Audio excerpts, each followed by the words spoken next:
के सेशन में आप सभी का स्वागत है। आज हम कवर करेंगे BPSE 142 जो कि इग्नू का थर्ड ईयर का पॉलिटिकल साइंस का कोड है। BPSE 142 हम तो इसमें चैप्टर नंबर 8 कवर करेंगे। इससे पहले हमने 6 चैप्टर तक कवर कर लिया था। 7 चैप्टर को हम बाद में कवर करेंगे। तो हम 8 चैप्टर तक जो है चैप्टर कवर कर लिए हैं। आज 8 चैप्टर का कवर करना है। इससे पहले प्रीवियस सेशन का जितना भी वीडियो है, जितना चैप्टर है, उसका प्लेलिस्ट मैं आपको डिस्क्रिप्शन में मेंशन कर दूंगा। आप पर्टिकुलर अपने प्रीवियस चैप्टर को अटेंड कर सकते हैं। And first of all most important question को भी मैं करवा चुका हूं, जो एग्जाम के इंपॉर्टेंस के पॉइंट ऑफ व्यू से वेरी वेरी इंपॉर्टेंट है। जो एग्जाम में पूछे जाते क्वेश्चन है 80+ मार्क्स आ जाएंगे अगर आप उन्हीं से प्रिपरेशन कर लेते हैं। तो बात कर लेते हैं। आज हमारा चैप्टर नंबर 8 है पाकिस्तान के प्रति भारत की नीति, यानी कि इंडियंस पॉलिसी टूवर्ड्स पाकिस्तान। यानी कि इंडियन पॉलिसी के प्रति, जो इंडियन पॉलिसी है ना पाकिस्तान के प्रति, वो कैसा है उसके बारे में हम डिस्कस करेंगे।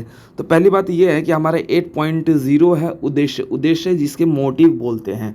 अब इस चैप्टर का उद्देश्य क्या है? वर्तमान समय में भारत और पाकिस्तान का किस तरीके से स्वरूप रहा है, एक दूसरे के बीच कैसा मतलब स्थिति रहा है, रिलेशन कैसा रहा है, इन सभी चीज़ों के बारे में अध्ययन करना हमारा इस चैप्टर का बोल सकते हो मोटिव है या फिर उद्देश्य है। ठीक है। अब उसके बाद हमारा आ जाता है परिचय। परिचय इट मीन्स डेफिनेशन।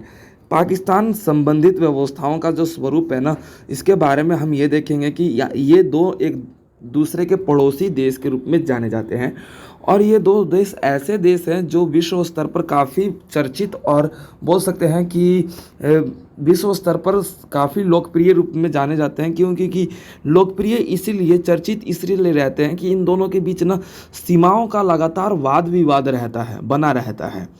यानी कि क्षेत्र के रूप में वाद विवाद, ऐतिहासिक घटनाओं को भी देख सकते हैं, जैसे कारगिल युद्ध हो गया, LOC का हो गया, जम्मू कश्मीर वाद विवाद हो गया, ठीक है, इत्यादि इत्यादि जो स्वरूप है हम इसमें बाकायदा देख सकते हैं।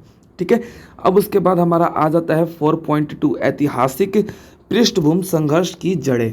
अब ऐतिहासिक पृष्ठभूमि संघर्ष की जड़ें की बात की जा रहा है, जिसे हम सिंपल लैंग्वेज में अगर मैं बोलूँ तो यहाँ पे historical background, roots and the conflicts के रूप में जाना जा रहा है कि जो ऐतिहासिक जड़ क्या रहा है, यानी कि जो रूट्स है वो क्या रहा है संघर्ष के, दोनों के बीच वाद विवाद है, शत्रुता स्थिति है। शत्रुता का मतलब यानी कि दुश्मनी है, क्यों है, जटिल संबंध क्यों है, यानी कि इन दोनों के बीच रिश्ता जो है वो एक भाईचारे के रूप में क्यों नहीं है। तो इसमें हम इस चैप्टर में कवर करने वाले हैं। और इसके रूप में जैसे कि 1947 में पहले भारतीय राष्ट्रीय कांग्रेस और मुस्लिम लीग के बीच जो है आपसी मतभेद पैदा हुआ, जिसके कारण मोहम्मद अली जिन्ना के द्वारा अलग मतलब मुस्लिम लीग के लिए मांग किया गया कि एक मुस्लिम के लिए अलग देश हो। तो इस स्थिति में वहीं पे पाकिस्तान जो है अपने आप को स्वतंत्र रूप में मोहम्मद अली जिन्ना के द्वारा जो है पाकिस्तान की अलग मांग करते हुए पाकिस्तान का निर्माण वहीं पे कर दिया गया। अब ये ऐतिहासिक जड़ था, जिसके कारण बोल सकते हैं कि लगभग 12.5 मिलियन लोगों का विस्थापन हुआ था। विस्थापन का मतलब होता है माइग्रेट हुआ था। ठीक है। अब इसके बाद अभी माइग्रेशन क्यों था? क्योंकि भाई पाकिस्तान में भी हिंदू रहते थे, भारत में भी पाकिस्तानी रहते थे, यानी कि बोल सकते हैं मॉडर्न रहते थे। इसलिए विस्थापन की प्रक्रिया शुरू हो गई थी। अब उसके बाद 8.2 यानी कि डाइवर्जेंट कॉन्सेप्ट एंड नेगोशिएट के रूप में देखा जाए तो हमारा बोल सकते हैं कि नेबरहुड के रूप में देखा जाए, राष्ट्रीयवन के भिन्न अवधारणा की बात की जा रहा है। तो देखो, हमारे देश में पाकिस्तान के जो जिस तरीके से मांग किया गया कि मुस्लिम लीग की अलग एक पार्टी हो, अलग देश हो, तो भाई भाषाओं के आधार पे, जाति धर्म के आधार पे, समुदाय के आधार पे मोहम्मद अली जिन्ना के द्वारा जो है भारत और पाकिस्तान का जो है मुस्लिम लीग पार्टी के रूप में, सोसाइटी के रूप में गठन किया गया, ताकि मुसलमानों का एक अलग जो है रियासत बन के आ सके। अब आ जाता है 8.2.2 देशी रियासतें। देशी रियासतों की बात कर रहा है। तो देखो, इसमें क्या हुआ कि अलग अलग रियासतों का गठन हुआ। लगभग 680 रियासतें थी हमारे देश में पहले से ही। 680 रियासतें जो थी, रियासतें क्या होता है? एक ऐसा गुट होता है जो समूहों का स्वरूप होता है, जो अलग अलग समूह से मिलकर एक बोल सकते हो ग्रुप बनते हैं और अपना निर्वाहन करते हैं अपने जीवन का। ठीक है। उसके बाद आ जाता है जम्मू एंड कश्मीर परिग्रहण और 1948 का पहला और पाकिस्तान युद्ध। अब देखो 1948 पहला पाकिस्तान युद्ध कहाँ हुआ? जम्मू और कश्मीर के रूप में जो है अपने आप को भारत और पाकिस्तान से अलग करने की मांग मोहम्मद अली जिन्ना के द्वारा बाकायदा कर दिया गया। अब यही पहला युद्ध था जहाँ से अब इन दोनों देशों के बीच जो है मतभेद पैदा हो गया, या फिर बोल सकते हो कि लड़ाई झगड़े की भावना उत्पन्न हो गई। दोनों के बीच जो है शत्रुता उत्पन्न हो गया या फिर कट्टरता उत्पन्न हो गया। ठीक है, अब भाई पाकिस्तान भी अपनी सांप्रदायिक व्यवस्था को लेके आगे बढ़ रहा था। स्वतंत्रता का अधीन होते हुए पाकिस्तान ने ना अपने आप को भारत से अलग रखने की मांग कर डाली, और इसके साथ साथ जम्मू कश्मीर को भी अपने मतलब बोल सकते हो अपने सीमाओं में रखने का प्रयास उसके द्वारा किया गया। ठीक है, यहाँ ठीक है। अब उसके बाद हमारा आ जाता है 8.2.4 आइसाइन चीन के रूप में देखा जाता है। तो देखो चीन का पूर्वोत्तर क्षेत्र यानी कि जो चीन है ना, अक्साइन जो चीन है, चीन का पूर्वोत्तर क्षेत्र यानी कि जो चीन से और भारत का जो क्षेत्र लगा हुआ है, जो पाकिस्तान से भी सटा हुआ है, तो चीन और भारत की सड़कें भी ना जो आपके बोल सकते हो सिंगजांग जो क्षेत्र है जो पश्चिमी तिब्बत के रूप में सटा हुआ है, तो वहाँ पे चीन भी अपना जो है बड़े पैमाने पे ना अपने आप को पाकिस्तान से लगा के जो हमारे क्षेत्र में सीमाओं के ऊपर जो है वाद विवाद कर रहा है। उसके बाद सियाचिन ग्लेशियर जैसे कि 1984 यानी कि 1984 में जो भारत ने ऑपरेशन किया था आपका मेघदूत ने शुरू हुआ था, जो सियाचिन क्षेत्र के ग्लेशियर में लगभग 80% से भी अधिक जो है यहाँ पर कब्जा कर लिया गया था इसके हमारे पाकिस्तान के द्वारा हमारे क्षेत्रों में। तो इसी को लेके मतभेद पैदा होने लगा था। भारत और पाकिस्तान के बीच युद्ध की स्थिति यानी कि 8.3 है हमारा, भारत और पाकिस्तान के बीच जो है वॉर की स्थिति यानी कि war of between Indian and Pakistan. ठीक है, अब देखो इसमें क्या हुआ, 1965 में भारत और पाकिस्तान का पहला युद्ध हुआ। 1965 में भारत और पाकिस्तान के बीच जो है दूसरा युद्ध देखने को मिला। पहला युद्ध इन दोनों के बीच कब हुआ? जब भाई सीमाओं के बीच जो है वाद विवाद उत्पन्न हो रहा था, जब भाई भारत और पाकिस्तान के बीच जो है अपना अलग बंटवारा करने की स्थिति उत्पन्न हो रही थी। ठीक है, अब उसके बाद 1960 के दशक में जो शीत युद्ध समाप्ति तीव्रता से बढ़ने लगा, पाकिस्तानी जो है दक्षिणी क्षेत्रों में जो है सीटों के रूप में जो अपने बोल सकते हैं केंद्र और सेंटों के रूप में जो है अमेरिका के नेतृत्व में अपना सैन्य गठन को आगे बढ़ा रहा था पाकिस्तान। ठीक है, अब ये भारत के साथ जो है चीन भी खिलाफ था। अब चीन और पाकिस्तान मिलके जो है ना हमारे बोल सकते हैं कि हमारी सीमाओं को कब्जा करने का प्रयास कर रहा था। अब इसी व्यवस्था को ध्यान में रखते हुए इन दोनों की जो रणनीति है वो धीरे धीरे कश्मीर के क्षेत्रों को हथियाने का प्रयास जो है आगे बढ़ रहा था।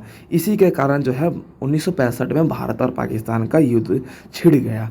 उसके साथ साथ अब आ जाते हैं 1971 का युद्ध जो है बांग्लादेश की मुक्ति जो है अब यहाँ पे देखने को मिला, यानी कि war of 1971 and liberalism of Bangladesh. ठीक है, अब इसमें क्या हुआ कि भारत के जो क्षेत्र था बांग्लादेश, इसमें अलग अलग बोल सकते हैं कि बड़े संख्या में मुस्लिम लीग के लोग रहते थे।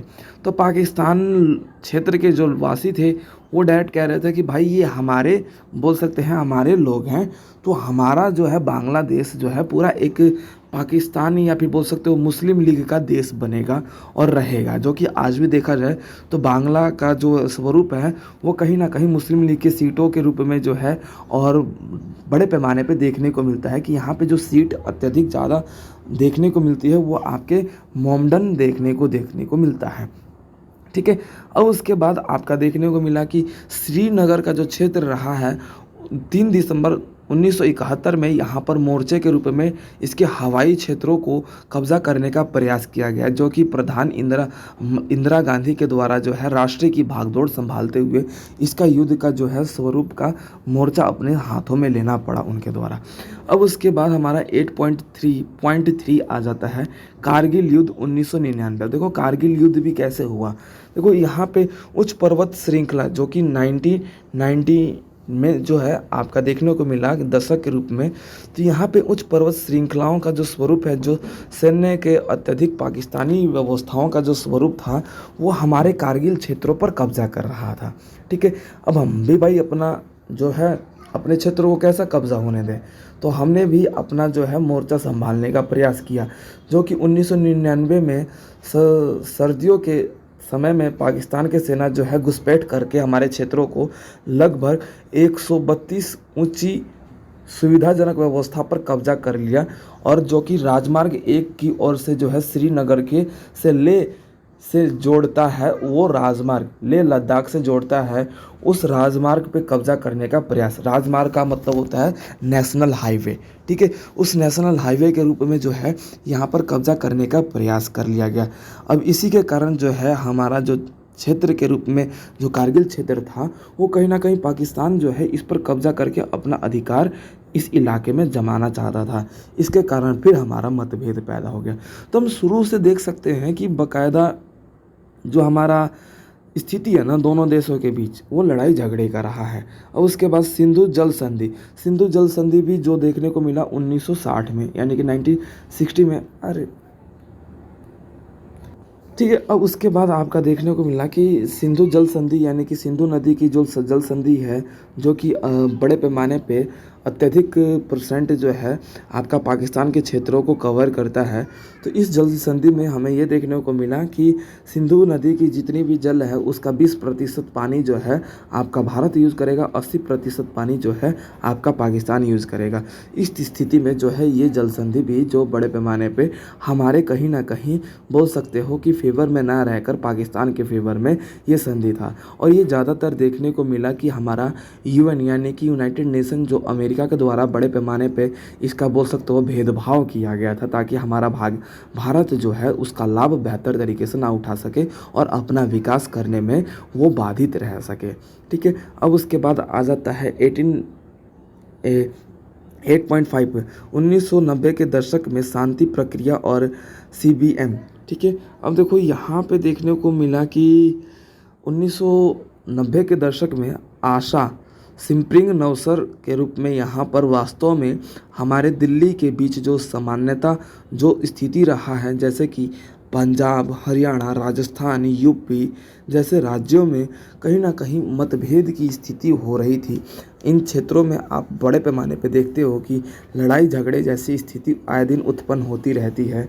ठीक है, पाकिस्तान के युवा बहुत बड़े पैमाने पे जो है यहाँ पर आपको देखने को मिला, और बॉलीवुड के जो गानों में यहाँ पर डांस करते हुए भी जो है आप बड़े पैमाने पे देख सकते हैं कि पाकिस्तान के युवा जो है हमारे धार्मिक व्यवस्था में बड़े पैमाने पे आज लोकप्रिय रूप में देखे जाते हैं। हमारे धार्मिक व्यवस्था के रूप बोल सकते हैं स्थिति में यहाँ के विश्वास और तीर्थ स्थल पर जो भोजन, संस्कृति, लोकप्रिय शास्त्रीय संगीत इत्यादि का जो है यहाँ पर शांति भंग करने का जो है कूटनीति बड़े पैमाने पे जो है पाकिस्तान के द्वारा आए दिन ना आए दिन हमारे LOC पर किया जाता है, ताकि भारत की जो शांति भंग की जा सके। उसके बाद समग्र संवाद जो है आपका देखने को मिला, ताकि कश्मीर से आतंकवाद को ख़त्म किया जा सके। संपन्न व्यवस्था में परमाणु क्षेत्र जो है भारत आपका है, उस पर शांति को स्थापित करते हुए भारत जो है आतंकवाद को समाप्त कर सके और पाकिस्तान के साथ मतभेद की स्थिति को ख़त्म कर सके। ये था आपका समग्र संवाद।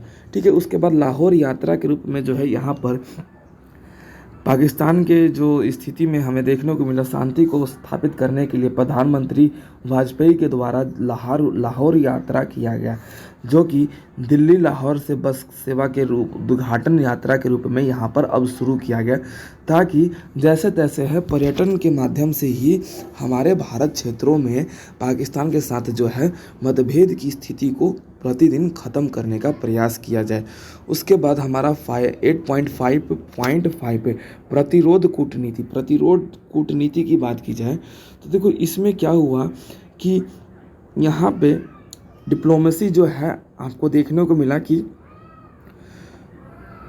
13 दिसंबर 2001 में भारतीय संसद व्यवस्था कार्यराना जो है हमें देखने को मिला कि अंतर्राष्ट्रीय स्तर पर राजनीति को स्थापित करते हुए वाजपेयी के द्वारा जो यहाँ पे राजनेता के रूप में यहाँ पर अटल बिहारी वाजपेयी जो थे, इन्होंने शांति समझौता के लिए लाहौर यात्रा करते हुए भारत और पाकिस्तान के बीच संधि करने का प्रयास किया था। ठीक है, उसके बाद इलाहाबाद और वाजपेयी और दिल्ली के मुशर्रफ जो थे, इन्होंने भी इलाहाबाद में सार्क शिखर सम्मेलन जो है आपको देखने को मिला 6 जनवरी 2004 को पाकिस्तान और भारत के संयुक्त समझौते को स्थापित करते हुए आतंकवाद को ख़त्म करने का प्रयास किया गया। उसके बाद अब आ जाता है 8.6 से टेररिज्म इन कोर इश्यूज, यानी कि आतंकवाद का मूल मुद्दा क्या है। अब देखो, टेररिज्म का जानते हो क्या मुद्दा है भारत और पाकिस्तान के बीच। तो देखो भाई, पाकिस्तान जो है ना हमारे क्षेत्रों को लेकर हथियाने का प्रयास करता है, कश्मीर पर अपना अधिकार जमाता है। ठीक है, जो कि अगर मैं बात बोलूँ, यहाँ के समुदाय व्यवस्थाओं का जो स्वरूप है, आतंकवाद को इसलिए बढ़ावा दिया जाता है ताकि भारत में जो शांति है ना उसको भंग किया जा सके, शांतिपूर्ण व्यवस्था है उसको पूर्ण रूप से ख़त्म किया जा सके। इसीलिए टेररिज्म को यहाँ पे मूल रूप से बढ़ाने का प्रयास किया जाता है। दूसरा, सीमाओं का विवाद और जम्मू कश्मीर पर वाद विवाद, कारगिल व्यवस्था और उसके बाद सियाचिन व्यवस्था, ये आपका आतंकवाद का मूल मुद्दा है, जिसके कारण आतंकवाद बड़े पैमाने पे भारत के क्षेत्रों में लगाया जाता है, आतंकवाद को बढ़ाया जाता है पाकिस्तान के द्वारा।